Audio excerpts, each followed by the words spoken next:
la recette des gąbki. Le pigeon polonais à la viande, vous riez. Les ingrédients, le chou frisé déjà, et le riz. Du riz long est meilleur que rond, qui doit être al dente, comme vous dites.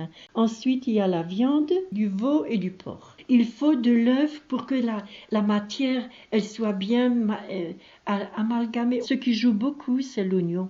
Il faut trouver un oignon, mais alors un beau, tu vois, où tu as une belle quantité qui ramollit tout cela. L'oignon doit être prêt d'avance, et ensuite sel, poivre, le paprika plus de moi-même du gingembre. Tu prépares tes tomates déjà de côté, ne pas oublier le laurier et le thym. Tu as déjà tes feuilles qui ont blanchi et refroidi et qu'il n'y ait rien de dur au bout. Et alors tu prends par une cuillerée disons, à soupe et tu te mets dans le milieu pour l'envelopper. Le plus petit feuillage qui va être, tu peux encore mettre une cuillère à café.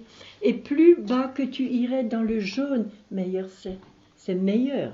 La marmite prête sur la cuisinière, déjà chauffée, il faut le fond qui soit chauffé, il faut qu'il soit bien serré. Les feuilles qui resteront du chou, tu les disperses et sur tout cela tu poses en dernier lieu les tomates, les tranches de tomates, les rondelles, il faut la tomate qui donne du jus. Et puis le thym et le laurier, et du persil si tu en as. Avant de couvrir, tu rajoutes un peu du liquide de ce bouillon pour parfumer, disons, l'ensemble. Et au fur et à mesure, tu observes, et tu as la cuillère en bois, tu bougeottes et tu vois bien s'il y a encore un peu de fond. Il faut qu'il y ait un fond de jus, quand même.